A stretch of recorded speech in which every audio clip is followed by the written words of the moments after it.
Greetings. Chris Raptus Real Estate. Welcome to episode 47, and we're looking at a macroeconomic outlook on the real estate market and how these affect our decisions in the Adelaide real estate market. So the two graphs that I'm going to put in the description, and again, none of this is financial advice, do your own research, is Japan's inflation for the first time in 48 years is higher than USA's core inflation, right? So massive inflation figures that we're seeing here in a very world-class country like Japan, right? A lot of infrastructure, technology, you name it, Japan's got it. So very interesting statistic. The other statistic is the American housing market is at its highest peak for property unaffordability, right? And I dare say that Australia is followed suit. And you're gonna see a narrative here where all this ties in to what the narrative and the law is for today's video. So that being said, I wanted to say a couple of things, and one thing was you got to look at the housing market, and this was brilliantly said on Twitter the other day, right? Look at the housing market like this. There's 100 homes for sale, there's 200 buyers for those homes for sale. Now, the government has then turned around and said, look, we're going to do policy for up to $900,000 in South Australia, 5% deposit to buy a property for first home buyers. What now means is you've got 250 buyers for 100 properties, right? Which is what I predicted 6 months ago. I said that the rates are going to come down. Yes, I was wrong with the month before last, where I thought like 97% of people the rates were going to come down, but they came down last month. So that being said, it stimulated the market, which is what I was telling everyone, right? And we've been talking about stock levels, and this is where it all ties down into what our strategy is moving forward. Number one, there's a lot of political turmoil going on at the moment. I mean, everywhere I'm looking, there's people holding knives in Scotland. There's flags being burnt, and then policies being put in place by governments for people to be arrested and go to jail if you're burning a flag, and then if you're holding a flag at a protest, you get arrested, right? So there's a lot of turmoil going on. I've never ever seen this kind of conduct in Australia, and this is where I want to go back to. Can't we go back to the old days? Like, the castle's such a great video. Do you remember? And I saw another canteen picture of streets, ice creams and paddle pops and cornettos, and how cheap everything was. Like, those were the good old days, the golden era of Australia, going to the beach and popping a beer. And I just feel like we've gone so far from where we used to be. And that's why I want to tie it back into real estate. And I feel that whatever you're seeing in England, whatever you're seeing in the USA, and people can sit here and say in the comments, we're not England, we're not USA. Well, we follow suit. What happens there will happen here. It's only a matter of time. And and I can look at that in Adelaide, and look at what's happening in Sydney and Melbourne with the growth. The city's growing and expanding. Naturally, it's come and caught up to Adelaide, and that's why you're seeing our property market do double digits, be resilient, have such a strong market, especially when it comes to rentals. We've been telling our clients it's a less than 1% vacancy rate. We've had the strongest rents in comparison to Victoria and Melbourne. Now look at Melbourne as a city. It's projected to be a 9 million person city, right? So Adelaide is barely lucky to have South Australia 1.5 million. So we've always been in the shadow. Let's be honest. Let's call it a spade for what it is, a spade for a spade, right? We've always followed suit of Victoria and Sydney, and I've been in those cities. I've done business in those cities. And it's a booming place. Things are happening. There's a lot of action, and we're seeing that in Adelaide. So anyway, this is why I'm tying in the narrative of, let's go back to the old fundamentals.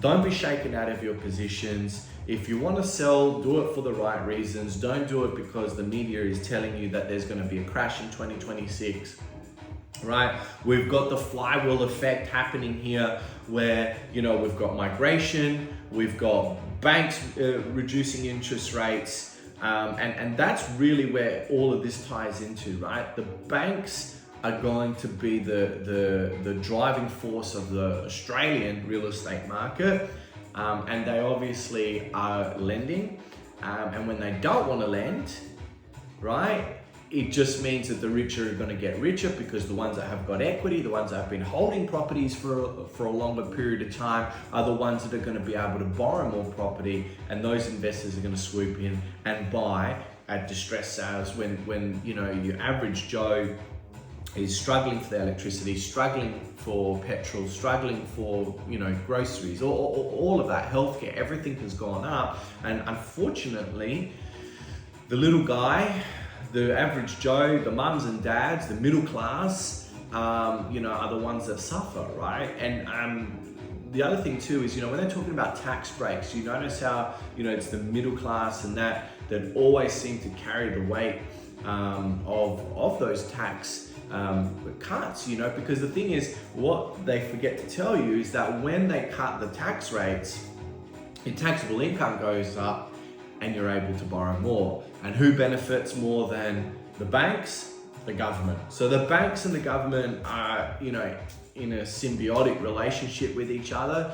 They backed the loans during COVID, right? And they're just going to continue to fuel and push the prices up because they were so reckless in giving out the money and handing it out like Skittles. This is how they're recouping the costs, right? And part of that agenda, in my opinion, again, none of this is financial advice, is pushing the property prices up. More GST revenue, more stamp duty revenue. We are seeing a flurry of properties come on the market during the August, September period. So I've seen a lot of movement again in the mid-range from 7 to 1.2, 1.3 mil range. That's where I'm seeing a lot of the movement. I still feel that commercial property, although a fantastic investment, there has been some massive transactions, as I've said in the videos leading up to this. It was a massive transaction, Port Adelaide for 200 mil. So there's things happening. Do not misunderstand what I'm trying to say here. But it is still tough out there for small businesses. There's not a lot of spending going on. Look at restaurants. I'm not seeing the money freely being spent like it was. And that's a good economic factor, right? Go out and look at how, the restaurants and how people are spending. Now, on the flip side, there's always an anomaly, right? I went out on Saturday night to a few restaurants and bars and it was pumping. Now, the common denominator here is most of those people are renting. People in certain generations are fed up. They feel like they're never going to get ahead. So what do? They spend it on, booze and cigarettes, and guess who benefits? The government, right? So at the end of the day, what I'm trying to say, I think you have to try and make sensible decisions. So I'm going to tie and summarize what we've been talking about. Try and make the best decisions. Look at the opportunity cost of where you're at with your assets. Do a health check. I think a very common question I'm getting asked at the moment is, do I sell? Do I not sell? Do a health check. Call me, let's have a chat, let's talk about your finances, let's try and work out a plan, because everyone is different, everyone has a specialized or individual approach, right, is needed to be taken into consideration, because your finances are different to other people's finances. And the other thing is, I'm seeing a lot of turnover with families turned into single income holders, and individuals are looking at guidance and seeking what to do, because I'm seeing a lot of breakups, right? 2025 seems to be the year of breakups, where finances are just at the absolute core of people's relationships, and people are very sensitive with money at the moment. And I just fear that what's happening overseas, it's going to happen here in Australia. It is already happening. You just need to look at America and USA and look at how unaffordable the property prices are in these big cities. I mean, these are massive international cities where people fly in and out of those airports every day, right? And it's nothing. I'm not trying to put Adelaide down, again, but we're a small, isolated, city away from everyone down south, right? And the thing is, we just got to look at what's happening overseas. And I dare say, even with Canada as well, Canada is going through its own issues. We've got to look at these countries and see what's happening. New Zealand is another good example of, those property markets, they're not having the steam. Again, I can't go into what exactly they're going into because I don't know 100% what their policies are, but it is interesting to see, that the property prices are coming off the boil there. However, we're seeing things like the unaffordability and the inflation at record highs. We've got the stock market rallying at all-time highs. Bitcoin just came off the boil and is very close to all-time highs. So we're at that breaking point, and everything has a breaking point. Make no mistake. You buy a product for 20 years, that product, whatever it is, a Dyson, a Kirby, a car, they break down. Properties as well, they break down. There's maintenance. So there's always a breaking point.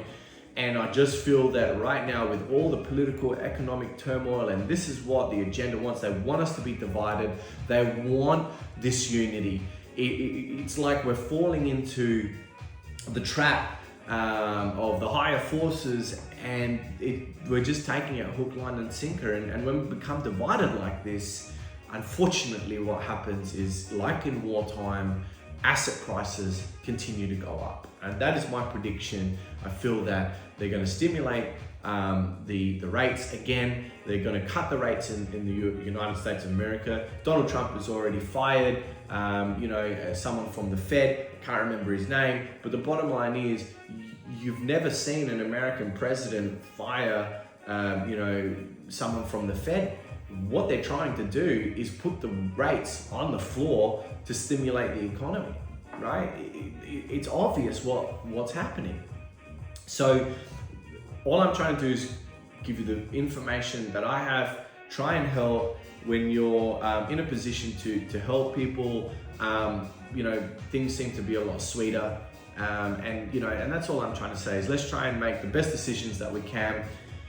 I've been refraining from doing a video for the last couple of days because, my Twitter feed and everything, my algorithm, it's just so negative out there. And you've got to be laser focused, you've got to be positive, you've got to believe, you've got to get through this. That's what my videos are all about being positive, pushing through the pain barrier, and trying to be the best version of yourself.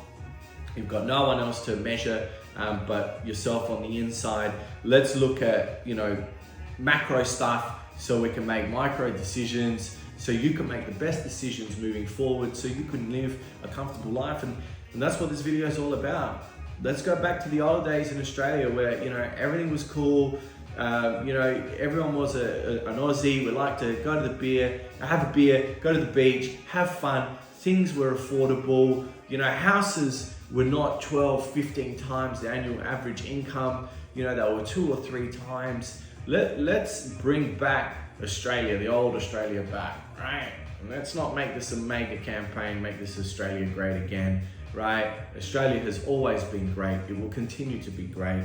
Let's continue on the tradition. Let's learn from what's happened from overseas. Let's not fall into that trap. Let's pop a beer. Let's have a good time. That's what it's all about, being Aussie, right? Being friendly, and we speak our mind. And let's not have this tall poppy syndrome. Let's wish success upon others, and let's try and be sensible. That's the moral of the story today. Be sensible, Australia. Look forward to the next video. Let's be positive. Take care. See you on the next one. Bye for now.